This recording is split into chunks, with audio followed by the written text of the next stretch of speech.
Hey guys, and welcome back to another Unfiltered Gamer board game review, and today's game up on the tabletop is Heroscape Age of Annihilation, the remastered version of Heroscape brought back to us as a new printing from that older game. This is also going to have the expansion I'm going to be talking about, which is the Battle for the Wellspring here. And they are both all fully customizable and compatible together. Heroscape is a miniature war game that also involves you creating and customizing landscape. There's multiple different scenarios per box, and you can play up to 4 players if you have enough content. This here, as you can see, the main starter box and then the Battle for the Wellspring is enough for 4 players to play the game, whether it be individually or on teams, different scenarios. You can kind of choose and create it how you'd like. What you see here in front of me is actually a customized terrain along with customized objectives for scenarios and 2 separate teams of units. And you can play this game in a variety of different ways. And I'm going to mostly gush on this game because I love Heroscape. It's a thing I had to sell as when I was moving from my parents' house over to my grandparents' house, and things weren't so great for me, so it was worth some money and I had to get rid of it. It didn't have space for it either. But now I've once again acquired Heroscape, the new version of the game, and I want to talk to you guys about how it plays, what it's like, and then what do I think of the new version as opposed to my nostalgia of the original. So let's get into it. Okay, so how to set the game up? Well, firstly, you are going to decide what scenario you want to play. If you look in the booklets here, it comes with not only the main basic core rules of the game, but there's also the master game guide in the rulebook as well that explains how to play in the more advanced way. I would suggest playing the base first, and then you can progress from there playing the master rules. It's not overly complicated, but there is additional rules, additional sides to the character cards you'll be utilizing that have abilities and unique different stat lines for each monster as well.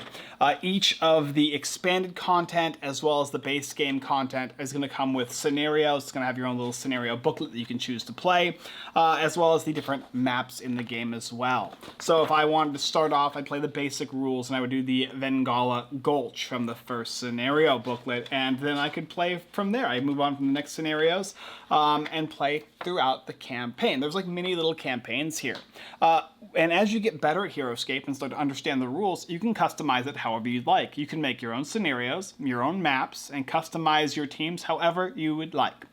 So that being said, the basic idea for setup. A, choose a scenario you want to play. B, choose the map. Set the map up. Then have each team of 2 players or 1 and 1 select their grouping of people. Sometimes the scenario will give you specific characters you're going to be playing with, and if you're customizing, you'll get to choose. And there's kind of a drafting format for this. You're going to set out all these cards here, and if you're playing the base version of the game, you'll just select a character and select another character and go back and forth.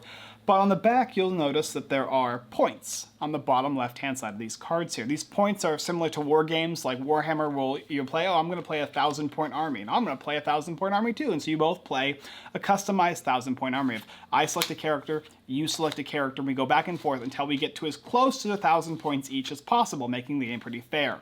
Then there's the setup. Each player is going to set up how the scenario tells you to, which is usually on opposite sides of the board, or on a customized board, you can go ahead and select different entry points depending on the number of players playing the game. And as you can see here, I have my units over here on one side for one player, and the units on the opposite side for the other player.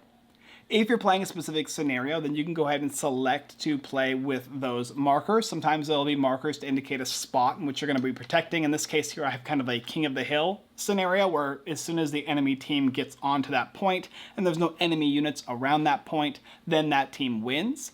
So I'll place these points here. And then you'll check each scenario for different types of objectives that you'll need to complete, whether it be capturing the flag, total elimination, 4-player competitive modes, etc., etc. And so that's the basic idea of the game. You're going to be drafting back and forth. You create the map, you draft back and forth, you place your heroes, and you're ready to begin. This is a pretty straightforward, quick game when it comes to setup, other than, of course, building the terrain, whether you're doing it by the book or customizing it yourself. And then from there you get into it. Let's talk about how you get into it for Heroscape. So for those of you who have never played Heroscape before, you probably don't know much about this. I'll cover kind of the idea of how the game is played, but there's a lot of you that have already played the game, and so I'll keep it light for those as well, kind of a mix in between. But basically, when you're playing the base game, you're going to take the character card, just use the front here, and all the characters have 1 HP, and then they have 4 lines of text: move, range, attack, and defense. And this plays like literally every kind of tactics game you've ever played before, whether it be on a video game or whether it be on a board game. Move is how many spaces you move, and how you move is from adjacent space to adjacent space. There's some unique rules when it comes to movement, such as if I'm going down steps, it's possible that you might take damage if you go down too far. Going up steps requires you to count each step as a space before you get up to one specific point. So in this case here, moving 1, 2, 3 up to the top level there. And you'll be moving, and you move from adjacent hex to adjacent hex. Then you have the range. Your range is how far, and when you count the hexes, from one unit to another, and that unit has to have line of sight. And line of sight's very easy in this game. You literally, if your character model and their, like, how high they are, their eyes can see the enemy unit, they are within range. If they can't see it, or something, for instance, is blocking that range, then they cannot see that unit, and they cannot attack that unit. So range is just the line equal to the number of terrain pieces that equates to if they can see the unit or not. And then attack. Attack is how many dice they will roll when they're attacking, and defense is how many defense dice they will roll when defending.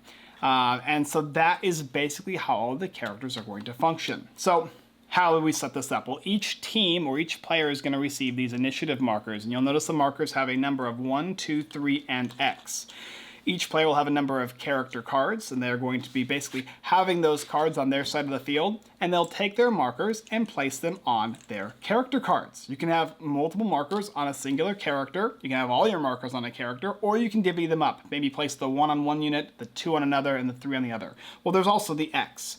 The X is a kind of hidden one. It's basically going to not do anything, but it makes your opponents assume that you're going to be using that unit an extra time or a singular time, depending on what unit you place it on, when in fact it does absolutely nothing. Once that happens, then you're going to check to see who has initiative. You'll, just like D&D, you're going to roll your D20, and you'll roll a number, and they will as well. And the team who rolls higher has initiative for the round. So select your initiative markers, roll for initiative, and then perform your action for the specific card that has the number 1 on it. Then your opponent will do the same. They'll reveal their 1 with their card and perform the action. If your card has multiple units, each of those units are going to do the thing. How the thing works is you will move and you will attack, or you will move and you will do a special attack, and that's it. 4 units, for instance, all these bears here count as 1 card. All 4 of them are going to move individually, 1 at a time, equal to the number of movement, and then they can choose to attack or use their special ability. Once I have done my card, you have done yours, we'll go back and forth 3 times.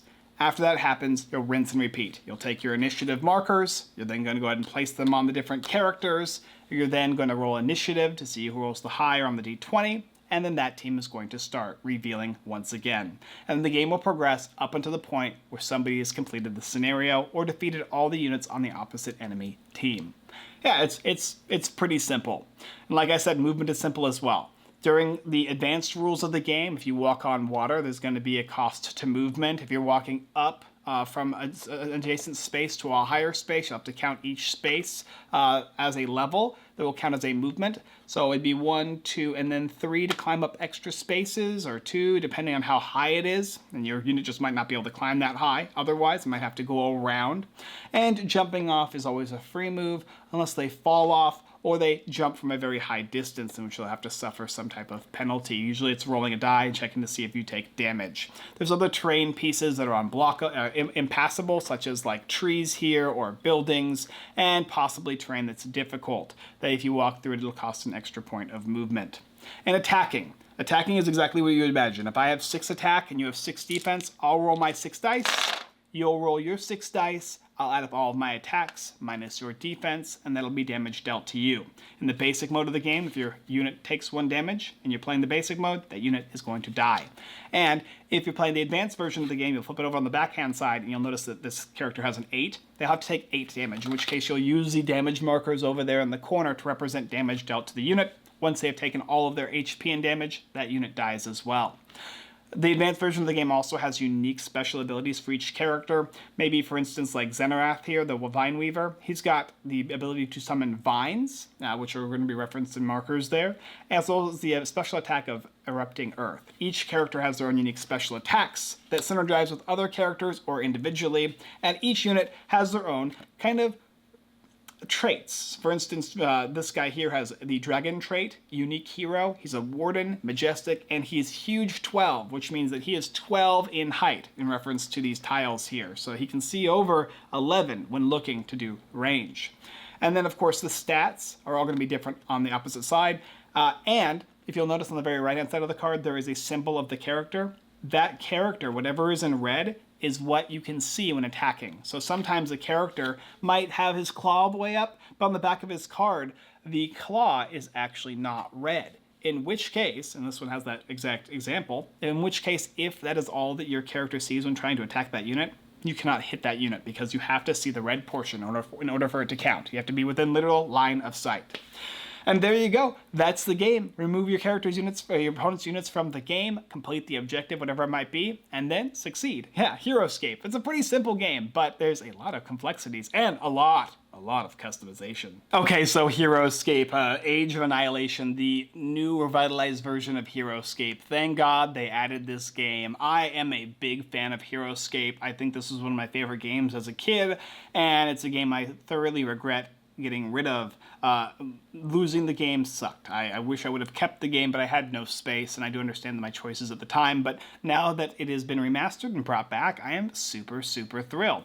I can't tell you the quality of the previous game compared to this one. I feel like, if my memory is correct, they were very similar. This one's probably got a little bit updates, quality of life, and ease of play updates, but they're very similar games. All the tile hex is very similar to what I remember, and the characters as well. Some characters having double bases, in which case you have monstrous rules where you have to move characters in a certain way, and they can other characters can only be placed in certain ways when adjacent to monstrous characters based on the spaces that the character takes up.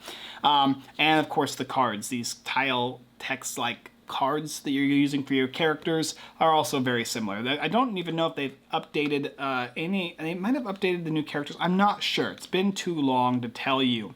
But what I can tell you is that going through this game was a pleasure. This was really fun. I did the first basic scenarios to start off with. I learned the rules for how to place the different terrain pieces and what each of the terrain pieces did, and the characters and how they worked with each other, and how powerful some could be comparatively to others. But when you put those others into certain groups of units, they become even more powerful, and so there's a huge drafting element to this game. Building this is super fun. It's a great way to engage people into starting modern wargaming like Warhammer 40k and fantasy and all those other games that you're well aware of. This is kind of the baseline, but it's a beautiful baseline. It is a wonderful amount of customization, creating your own unique little world and then having a battle to go with it. Creating your own custom scenarios and utilizing all the scenarios that come with the book is excellent and a ton of fun. Other than just enjoying the look and style of the game and creating the style of the game, then it came to the characters themselves. Being able to play the basic mode was great when I was playing with new people like my board gamers that come over every Friday and Sunday that have never played games before. I've gotten them into the hobby now. This is a great war game to start them off with, and they thoroughly enjoyed it. We played it more than once on a single night, and these games can be quite long. They can be up to 60 minutes. They wanted to use the advanced mode, so we started off with advanced modes for them, and we learned to utilize the different characters in different ways. Their team was exceptionally strong in certain areas and weak in others, and mine was as well. I played actually as the Frostclaw clan along with their unique knight, Irene. And what was cool about these guys here is when the bears move, they can trigger the boss bear to move as well. And so you could actually move your champion along with these guys. So you get like a double power. But once you lose the champion, these guys become rather weak. And once you lose enough of these guys, the ability to move them doesn't feel as strong. So these guys together, though, are a powerhouse. And then you have like the assassin characters that can basically work in combination with each other when they walk onto spaces adjacent to their champion to be able to protect themselves from range attack when he's near, etc., etc. All these characters feel unique and powerful in their own right, but also some drastic weaknesses when you're not careful with where you're placing your unit when you move. Making sure that you also have height advantage is important. If you're higher up than another player, when attacking them, you will get bonuses to dice. And so you never kind of want to be below somebody on terrain. You never want to be too close to somebody if you're ranged, if they are melee. You're going to start to see the pain hit you. I love the terrain pieces, too. I love the fact that the new expansion, the Battle for the Wellspring, came with these beautiful trees. These are great little terrain pieces that you can add to the game board to basically block line of sight for your characters, giving yourself protection in certain scenarios, which can be very useful, or as a ranged fighter, forcing the melee units to get even closer, or the short-range fighters to get closer to you in order to hit you. I love the fact that the game is straightforward. It's very simple. The complexity of understanding the rules is easy. The fact that I didn't even cover all of it, it's not super important. You're going to get into the rulebook and you're going to realize, oh, it's a 30-page rulebook. That's a lot. But you cover the first 4 pages and you've learned the basics of the game. And you can play that out. Then you can cover the next 20 pages if you want to learn all the basics to the advanced mode, which is still not super complex. It's written well, the rulebook is simple and easy to understand, and the layout is easy as well, and it just feels really good. They did a great job of explaining the rules. Sadly, the one thing that this is missing, in my opinion, is I really wish that they had a sheet that told you how the rounds work. Now, it's not super complex, but I would have liked to have seen it, like placing your initiative tokens on the characters, then rolling the die for initiative, and then taking the actions.